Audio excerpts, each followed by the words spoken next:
That's good. It's all Cool. recording, so. Can you take this? Today, I'm joined by Monalisa Soliola from the Canberra Raiders, a really exciting player on the rise with a massive future ahead.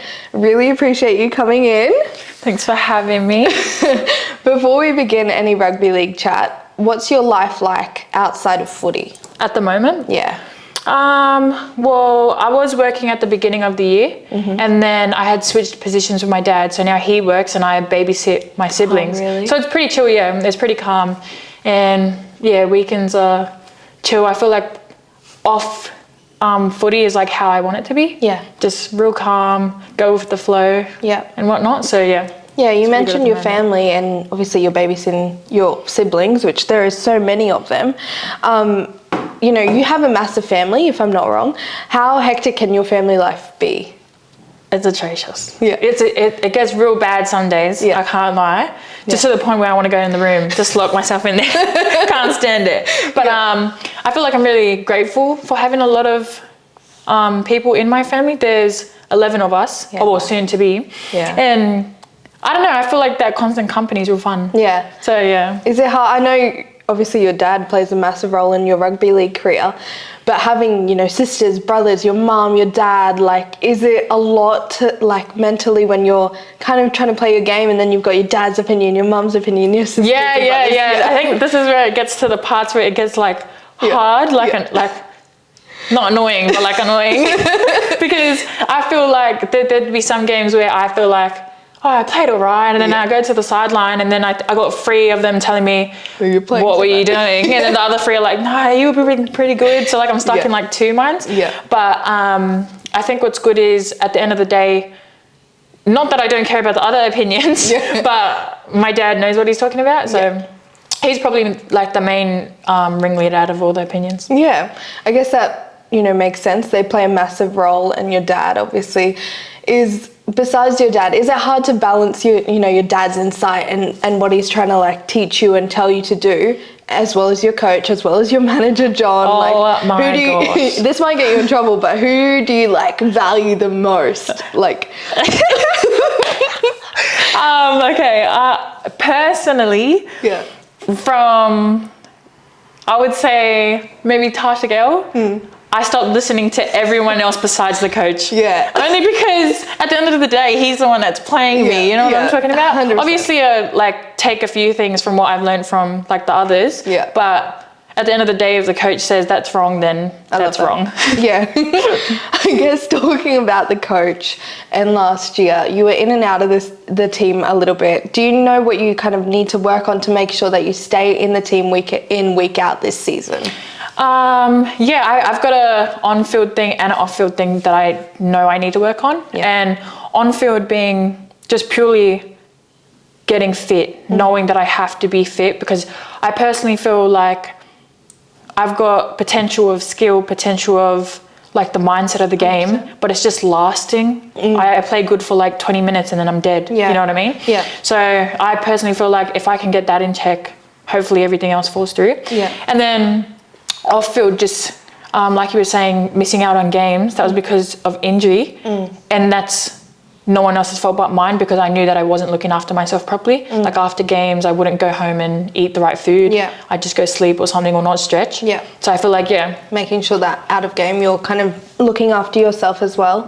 I guess with a big family, I mean, I come from just my mum and my sister, but I kind of lean on my mum and her cooking, and I don't really look after myself and what I put into my body. I guess with your big family and your mum and dad, you know, making, you know, food, and I guess your sisters and brothers would also help out. But does that really influence like having a big family and you're not able to really look after yourself because you're all kind of together and you're all trying to eat the same stuff and mum's just making dinner and, you know, is that hard? Yeah, no, I feel you on that. Yeah, it does get tough, only because, especially since we have a big family, just financially trying to get something that's quick and easy and cheap to eat, which is most likely fast food or just food that, you know, you get down the road that, you know, like leftover food. But yeah, I do find it hard, especially staying at home, trying to feed myself right. But it's cool that I've sat down and talked to my parents about, hey, like I really need to eat properly. And they've taken into consideration that, oh, so we'll get probably Macca's for these guys, but then will get you like something on the side. That's so nice. Yeah, so it's improving at the moment, but yeah, obviously from before, like previously, it was a bit hard because I just had to eat what was given to me. Have you had like guidance from your club to know what to eat, what's the right food for fuel and stuff like that? Yeah, I've definitely had help from all clubs, and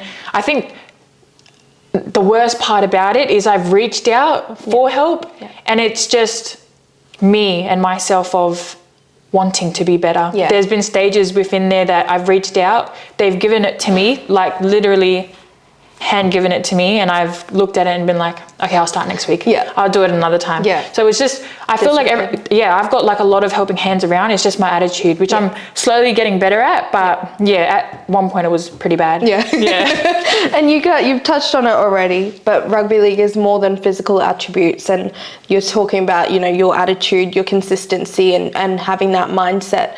And you're trying to work on that. Obviously the mental side, being a young girl as well, like we all kind of have our distractions in life, and trying to become a rugby league athlete in NRLW at your age would probably be such a like out of body experience, I guess. Like how do you kind of try and focus on the mental side of it and making sure that you are being consistent, having those boundaries with your friends, not going out and drinking and having fun and doing that kind of stuff? How do you do that? So recently, probably the end of last year, I had started a diary, a journal of what I'm doing per day, what I want to do tomorrow, what I want to do. And I feel like that's helped me a lot, only because I don't know if I'm making this up, but I swear I've seen it somewhere. Yeah. Like statistically, if you write something down, it's most likely that you're going to do it. Interesting. So I don't know if I'm just making this up right now, but yeah, so I feel like that's been working for me. Yeah. Whereas like say it's getting close to the weekend, I'd write down, I want to spend time with my family. I don't want to go out this weekend. And then that's what you do. Yeah. I feel like I follow through 9 times out of 10 with that. And then obviously that 1% of time is not that it's an excuse, but I just feel like because I am still young, it's like have some fun. Yeah. I'm gonna go out this time. I love that. But that's my biggest issue though with this whole thing, is trying to stay consistent with it, because I can go good for like maybe 2 months and then I slack off. So hopefully I can get that in check. When you are slacking off, who is the person that is like, come on Mona, like come on, you have to be better? Like, is it your dad, is it John, is it your coach? Surprisingly, of all people, it's my younger sister. Oh really? There's one under me, her name's Elizabeth. Yeah. Surprisingly, I'll let her know, like she follows all my accounts, and that's how she's the most at keeping me in check. Like she's the one that's constantly telling me, whereas if I post a story, she will reply to it and be like, what are you doing outside? I'll be like, oh, and then she just keeps me in check with all these little things. But yeah, she as much as she's younger, I do feel like because she doesn't play footy, she's gotten to experience the world a bit differently. So I feel like she's matured in a different way of understanding that there's certain things that I should be doing and certain things that I shouldn't be doing, especially because I play footy. Yeah. You know what I mean? I love that. Yeah, it's good to have that. I mean, my sister, she's younger than me, and she keeps me in shut up. I'm the older one. Literally. I'm the older one. But it is good to have that help and those people that really do put you, like, look, have the right mindset. You are important. You need to be there for your team, and to have that is incredible. You moved from the Dragons actually to the Raiders. How did that move come about, and why did you choose the Raiders? I think originally I had wanted to stay with the Dragons purely just because, it being my first year, and I really respected and loved the way that Sowie had developed that. And not only the team, but just me, myself, he really did take care of me. Yeah.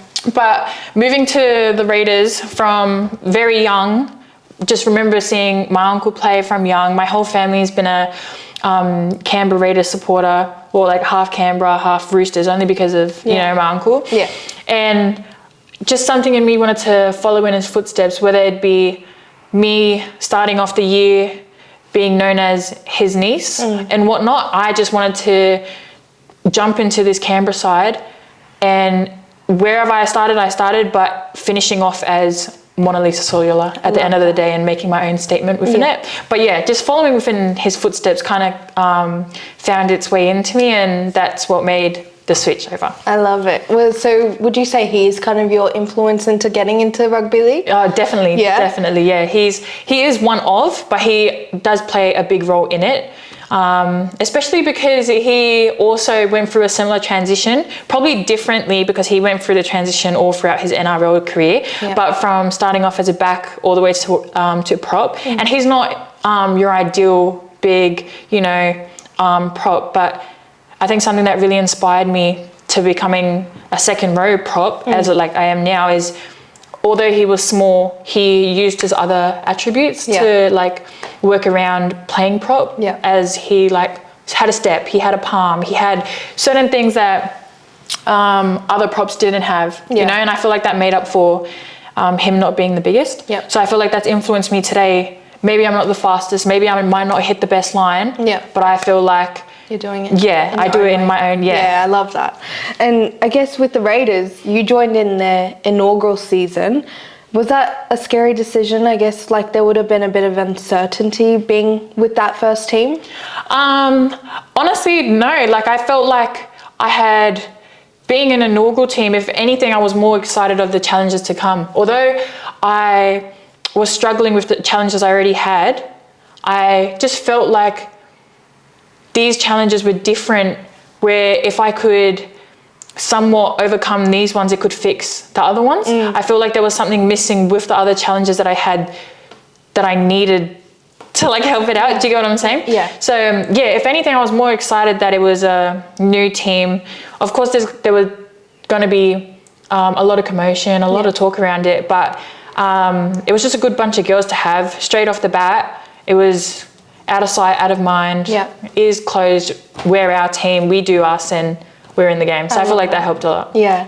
And your family and your values with your family I'm assuming would be so strong, but you also had to move away from them, if I'm not wrong. So what was your living situation like, and how did you adapt in that situation? So I had moved out. I was living by myself, and honestly, the first 2 weeks I had called my mum every single day. Really? Yeah, and I remember on some of the nights I'd ask her, I'd be like, Mum, can we sleep on the phone together? Can we, I need you right here. Yeah. I'd call her, oh, Mum, how do you make rice? Just random things. Some things I already knew how to do it, and I just wanted to call her. You know what I mean? But it was definitely hard for the first 2 weeks, but I think something, again, that was great about the team was they always made me feel like family was always close. Whether it was blood related family of just friends and whatnot, they always made sure that somewhere within me living away from family, I had a family. Yeah. So I feel like over time I learned to cope with it, and Who would you say is probably your strongest group of friends in the Raiders team? Specific people? Yeah, specific. My best of mates that I had last year was Aaliyah Lomas. Yeah, we had clicked really well. I don't know if it's because we're just both stupid or whatnot, but straight off the bat, I remember we were doing testing in the gym, and she had come over and she goes, what's up, bro? And I was like, what's up, bro? And we just had this mad conversation, and straight off the bat, a real good click with her. And also, I feel like I had gotten closer towards the back end of the season with Mackenzie Wiki. Yeah. Just at the start of the season. She's great. She's such a nice person. Yeah. But at the start of the season, I was real scared of her. Yeah, I was real intimidated. I don't know. She just has this aura about her that's I'm real that girl. Yeah, right. You know what I mean? She's serious. She's serious. And then I remember, I can't remember what it was, but we were having it was just something in the change room, and then all of a sudden me and her get a convo going, and I'm you're actually pretty cool. Okay.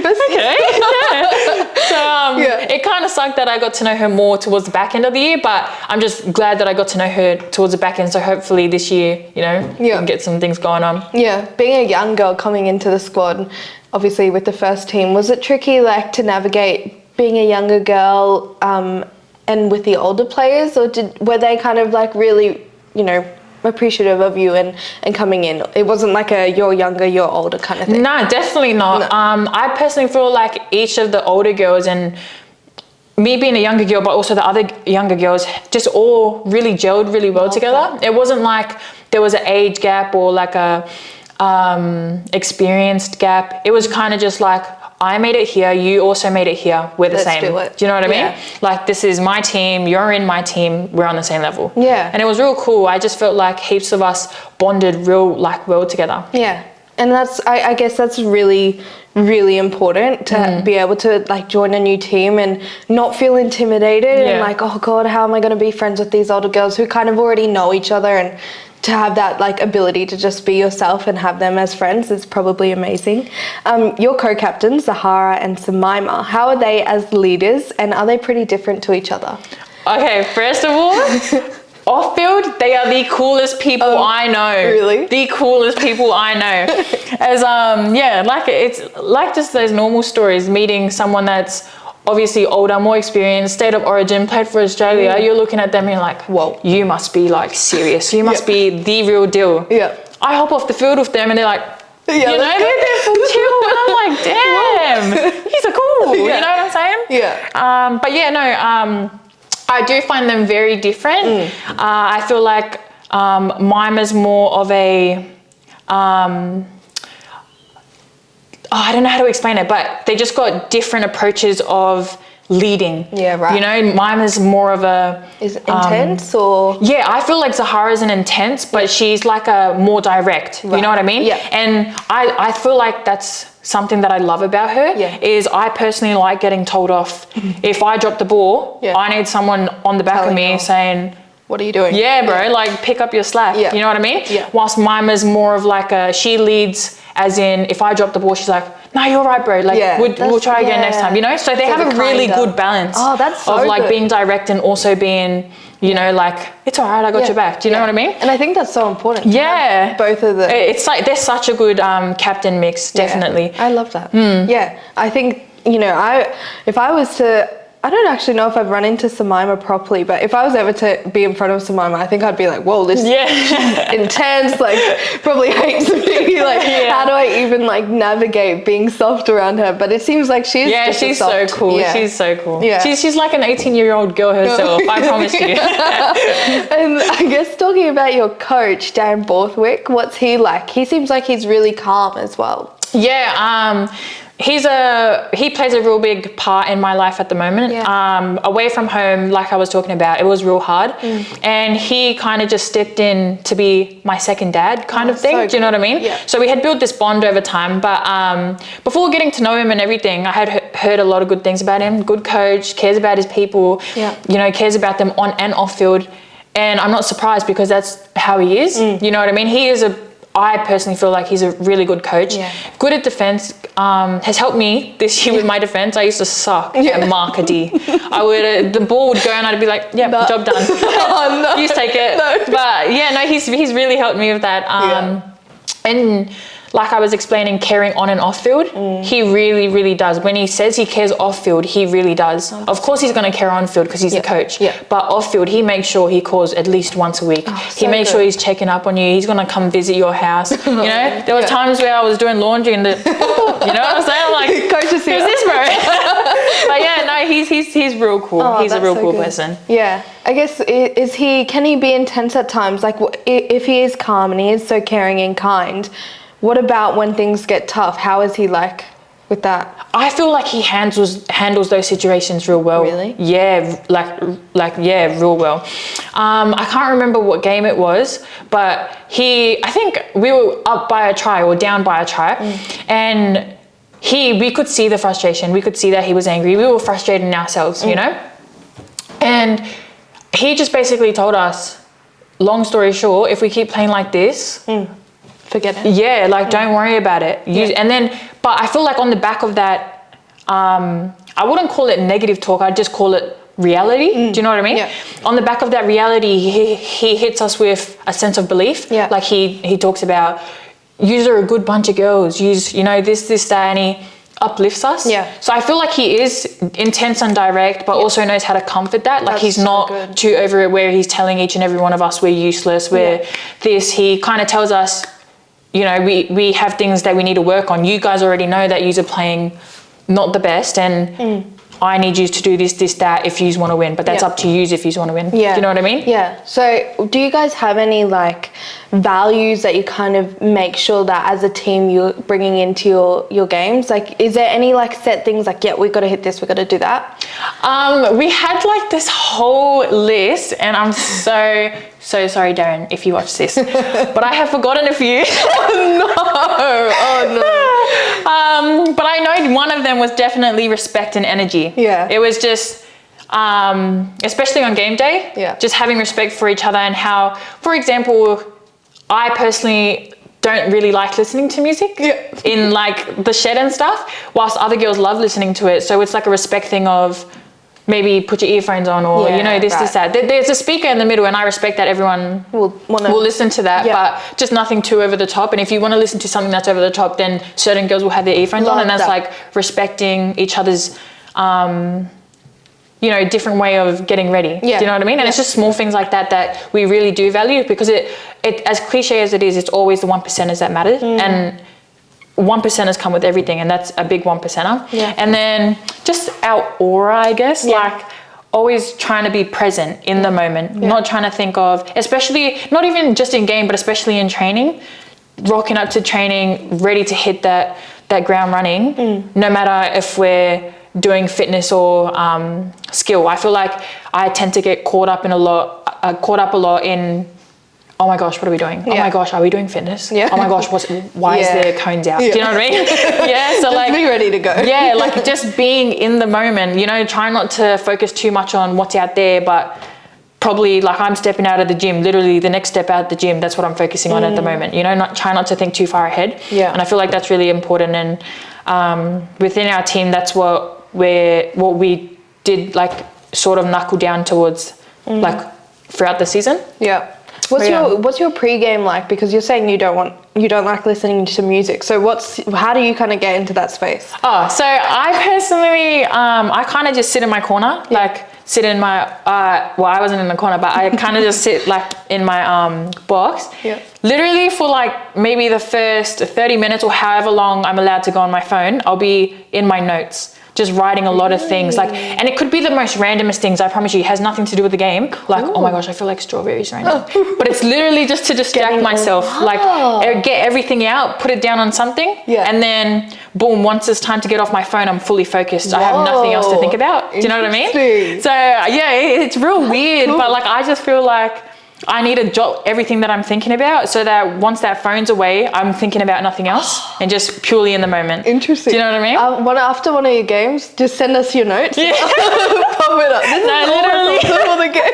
No, that would be so cool. Wow. That's such a smart way of like kind of getting all the head noise out and just being like, yep, all right, we're ready to rock and roll. I guess, with the nerves, I've been talking to the other girls. Do you still get nervous getting onto the field, or is it more adrenaline? Like you're saying, once you finish that notes out, like you kind of just sit down, you're ready to go. Do you still feel like nervous and like ready, like not, scared? I personally feel like I don't get nervous till literally the kickoff. Really? Like literally as the guy or the girl blows their whistle, that's when I'm nervous. But all the way from warm up all the way till then, I might look nervous because I get the zoned out face, you know what I mean? Like, but no, genuinely, I'm just feeling real hyped. I'm like, bro, I'm ready. Oh, cool. And then as soon as that whistle goes, I'm like, oh no.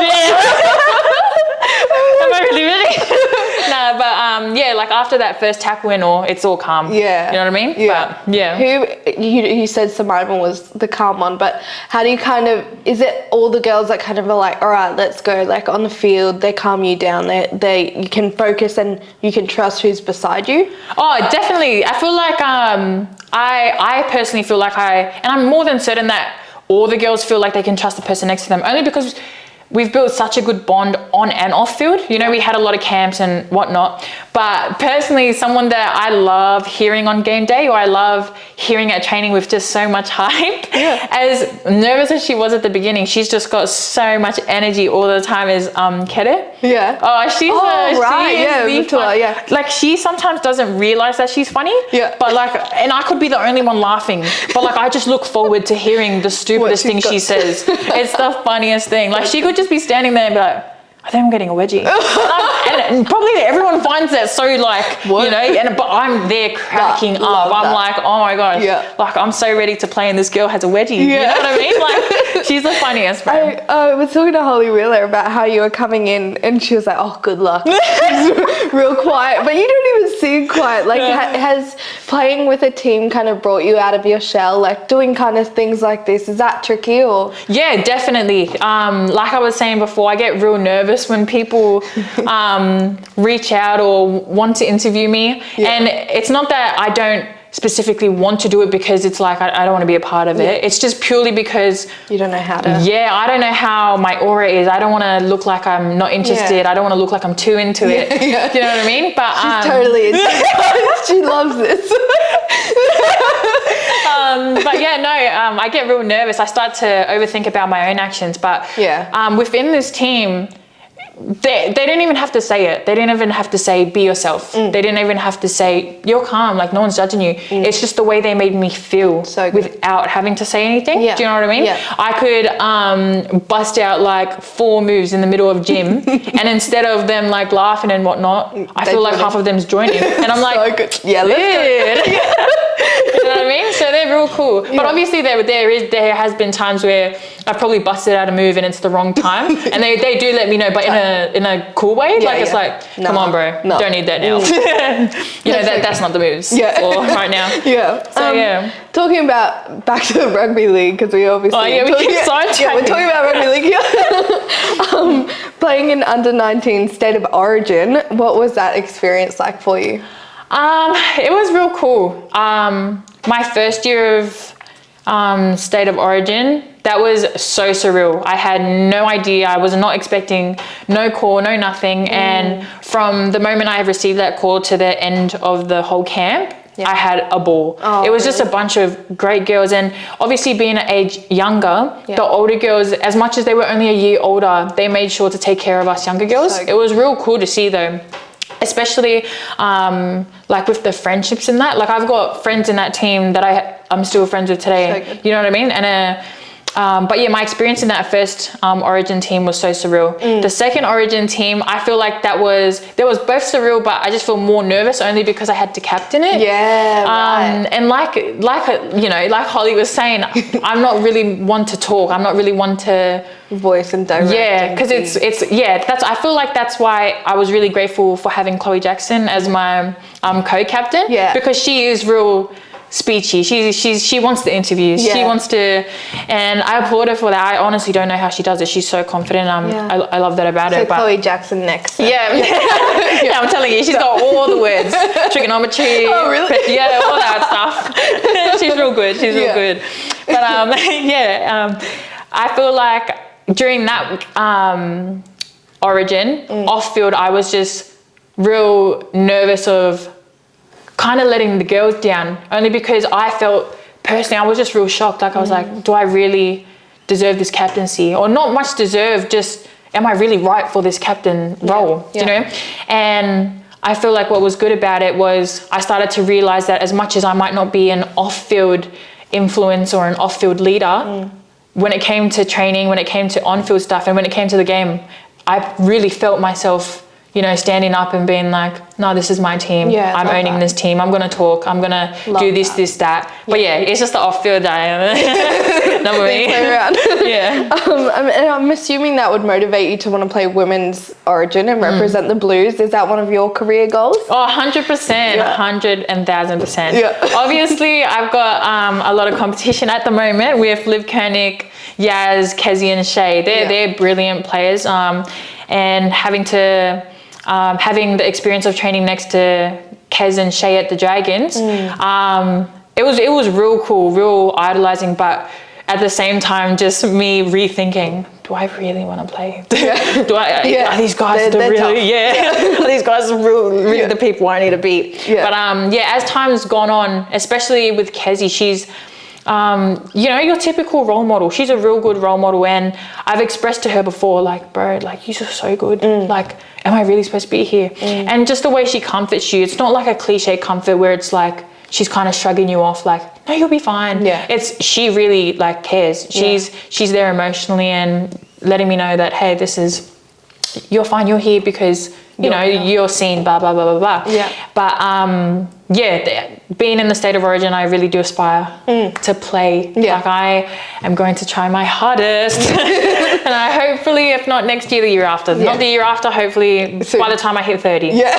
Just whenever I want to play it at least once. Yeah. But yeah, it's a big dream of mine. I think as women, we really look at, like, feel imposter syndrome, and looking at the people, ahead of us who have already achieved what they've achieved, and not feeling like we're on that same level or that same path, or, are we ever going to be as good as them and get that opportunity? I think, obviously you're young and playing in this space and NRLW, how do you kind of look at them and really, like, separate yourself from those women? Like, how do you know that you've got value and keep reminding yourself you're on your own path, you will get there when you get there? Yeah, I think over time, I've just learned to, because I'm a religious person, I've learned to connect more with my religion and trying to get closer with what I believe in. And I feel like that's helped me a lot with your values. There's like a saying within the religion I believe in, walk through faith, not by sight. And me being able to believe something because I have full faith that it's there, if I can do that for that, then why can't I do that for myself? Do you know what I mean? Having faith that I am good enough, I am this, that I'm worth being here. So yeah, in those moments of doubt, I start remembering, like, you got this. Yeah, I'll get there. Yeah. If I don't get there today, I'll get there tomorrow. If I'm not tomorrow, I'll get there, eventually. Yeah. So yeah, I feel like that's how I re-motivate myself. I love that. And with the younger girls coming through, what advice do you have for them? I guess some of them might not have faith, some of them might not have family, and some of them might not have friends. So obviously being within yourself and ready to go, but what advice do you have for them to, stand out, to be able to come into NRLW, and then as well on that personal side? Yeah, that is a tricky question actually, but the most advice that I can think of at the moment is, first of all, off-field, just trying to be the best you that you can be. As hard as it will be with, lack of support and lack of so on and so forth, just trying to find yourself before trying to do anything else, before trying to take that step into being a better footy player, or taking that step into getting out of your comfort zone. I feel like your foundation is very important. So trying to make sure your foundation is set before making any other move. You know what I mean? Yeah. And I feel like that's really important because we are humans before we are footy players. Love that. So yeah, definitely that's probably the advice, making sure our foundation and our hearts and whatnot are fully settled, and 100%. And with rugby league, how do you kind of navigate that, trying to move up the ranks with all these pathways now? Every game, is it a little bit more pressure knowing that now NRLW is a goal for a lot of younger girls? How would you give them advice, prepare yourself, be ready? What would make them stand out to kind of get that opportunity? From a footy's perspective, especially with girls that are slowly getting recognised within, Tasha Gale and Harvey Norman and so on and so forth, with footy perspective, I think purely just playing your own footy. Yeah. Stop trying to, especially with the younger generation coming, as much as it's cool and important to idolise older people, don't try and play like how they play just because they've made it. Yeah. Do you know what I mean? Yeah. Play how you play and just perfect it as much as you can. Do you know what I mean? And I feel like that's personally what makes someone, to me at least, stand out. Yeah. I could find probably 50 girls that all play the same. Yeah. That one girl that's willing to throw the long pass. Yeah. I'm interested in her because she's taking risks. Ooh. As risky as it is, and as dumb sometimes as it is to make those repetitive mistakes. Yeah. I feel like those mistakes I'm interested in because at least you have some sort of idea of taking a chance. Yeah, being different. You know. Yeah, love that. So yeah, I really recommend just playing your own style of footy. Whatever you feel is right in the moment, play that. Yeah, great. Okay, so I finished all my questions. We'll jump into the fan questions now. There is a couple. So from Hannah Gray, how did you get into footy? You kind of touched on it earlier, but how did you get into it? From a previous sport or just in general? Like whatever. Like how did you did you grow up with footy? Like what kind of made you want to become an NRLW player? I didn't really, I grew up watching my uncle play, but actually physically playing, I was playing netball before. Yeah. And the first initial movement I made was purely because I kept getting put on that my sport wasn't a good sport by my younger sister. She was just like, "You don't contact. No. You don't do this." And I was like, "Oh, okay, all right, I'll come play your sport." Started playing her sport, and here I am. She played rugby league. Yeah. I personally feel like there was a moment in time where I was genuinely scared of her. I really? Swear to you, I personally feel like my sister would be where I am right now if she just had taken it a bit more seriously. Yeah, right. Do you know what I mean? I really rated my sister back in the day. Yeah, Still do rate her. She's just, just over it. Yeah. She doesn't want it no more. Yeah, I guess coming from netball, which I know is a physically demanding sport, but just the other day, I keep mentioning this to people, but I did that skills challenge with S2S and I played soccer growing up and trying to kind of change my body in the way that, you physically hit and have to do that impact sport. How did you kind of change that mindset of, okay, now I've got to hit hard and I've got to use every muscle in my body to, make myself look good on the pitch? With the contact, that was kind of just in my heart thing. That was something I needed to grow, I needed to grow on me. It wasn't something that I was going to wake up and be like, okay, I'll tackle you. Yeah. It was like, oh my gosh, I'm going to have to use my shoulder. I'm going to have to get in front of big girls. I'm going to have to, get down on the floor. It was a hard, a lot to process in the moment, and especially entering footy as a back. I was playing fullback at my first couple of games.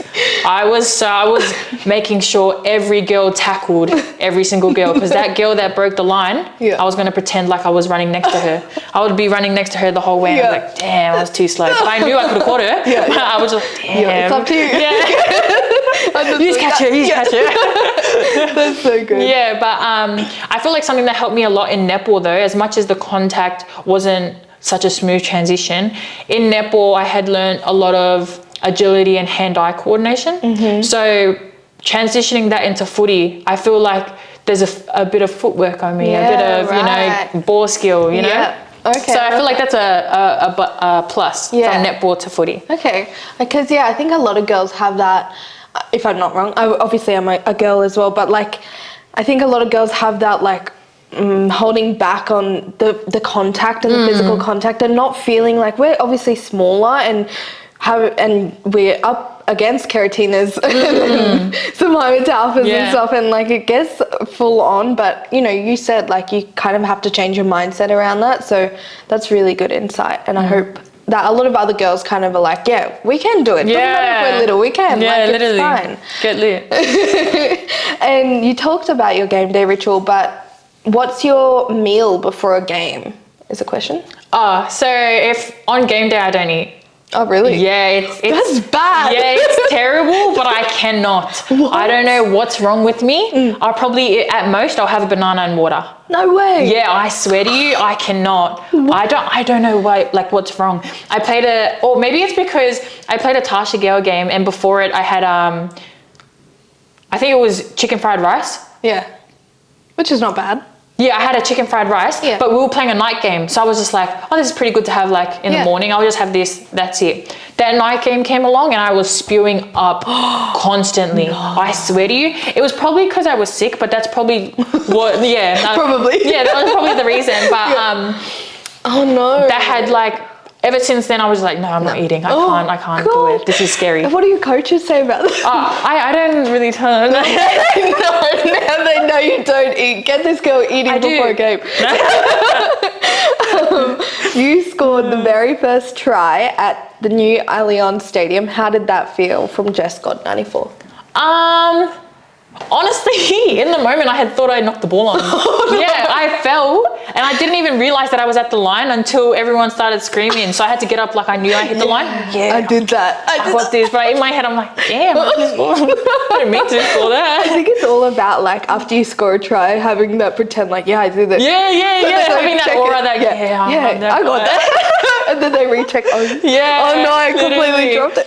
But I feel like after obviously getting through that phase of like pretending and whatnot, I had ran back to the line and just felt, not that it, because I didn't think that was like such a big deal of scoring the first try at that stadium. It was just that try to me was not the first try at the stadium. It was my first try of my NRLW career. Yeah, so right. I personally felt like to myself that was a bit more important. Yeah. And then when I found out that it was the first try there, I was like, damn, I did that. But I was really excited when I was running back. I was like, damn, I just got my first try. Yeah, so I'm trying to look in the crowd. I'm like, it's my mom. My parents, I just scored. That's so cute. This is from Leah Smith. Is it true you live with Ruben Charrington? No, I did not. Whoever that is, I didn't mean to answer it like that with a dirty face, but no, I did not. No. Just because I'm at her house every single day doesn't mean I live with her. Yeah, I see your TikToks together. Yeah. You guys are always having a blast. I'm constantly there. And especially because I'm going down soon, we try to spend like ample amount of time before we have to become enemies, you know? Yeah. So, but we had the funniest chat the other day. Really? I asked her a question. I was like, bro, if one of your mates from your team got into a fight with me on my team, who are you backing? Yeah. And then she kind of sat there. You know how on Snapchat, like you, if you have Snapchat Premium, you can see like sides. Well, I do. I got it for no reason. I really got it like just for a joke at the start, and now I paid $45. $45 less. Oh jeez, that's so funny. I'm such an impulsive person. Yeah. Once I think something, I'm doing it. You're doing it. So I was looking at it, Anyways, I got it. So on Snapchat Premium, you can see when someone's sideswiping you, like not fully opening it. She was sideswiped, like she had sideswiped it for a good like maybe 20 minutes. And I'm sure this girl's thinking, do I tell her the truth or do I tell her that I'm backing her? Anyway, she ended up telling me, she was like, I'm backing my mate, I'm sorry. And then I looked at her and I was like, bro, that was like the answer I wanted from the beginning. Why did it take you 20 minutes to like open my message, bro?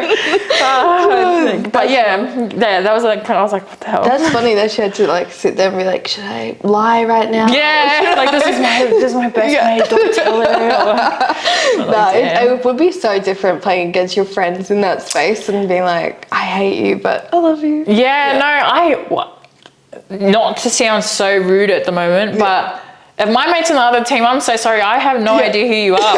Like, I don't care who you are. Yeah, I love that. But it just sucks because sometimes when it comes down to it, like, say for example with Ruben, me and her go back and forth talking wise. All the time. Really? But sometimes I don't know if she's joking or not. So I'm here, like she's saying stuff about my team, I'm saying stuff about her team, and I'm having a laugh. Not knowing if she's having a laugh. Yeah. And then sometimes I'll catch her being serious. I'm like, oh she's being serious. I'm like, okay. Be quiet. From Alana Dummett, how much do you bench?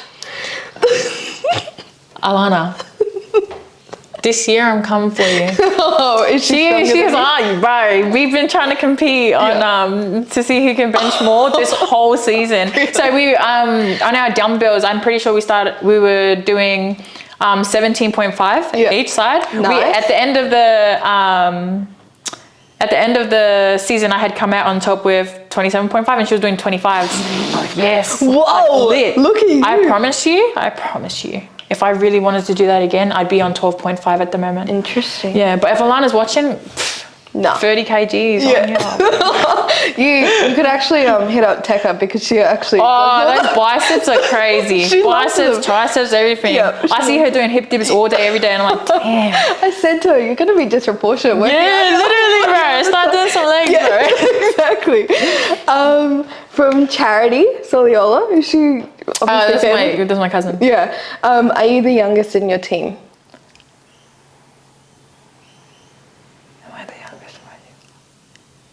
No. In the 24, I am. Yeah. But I think in the whole team, I'm second youngest. Yeah, right. Georgia Wiley was younger than me. I'm more than certain. her birthday was in October or August. Right. One of them. And sorry if I said this wrong, but can you give us a pakana, please, from Atese Pule? Okay. Yeah, go. Yeah, that's my best. Intense, jeez Louise. That was. Wait, if you screenshot that, I'll make that's crazy. I'll make it the cover. I'll make it the cover. But That was the best I could. I love that. No, that's amazing. That's the end of the fan question. No, thank you so much, Mona, for coming on. It's been amazing to chat with you. I know this is obviously a new space to kind of interview and talk and stuff, and you were amazing. And I hope I kind of made this a nice space for you as well. But yeah, thank you so much. No, thanks for having me. I enjoyed that. Cool. All right, bye guys.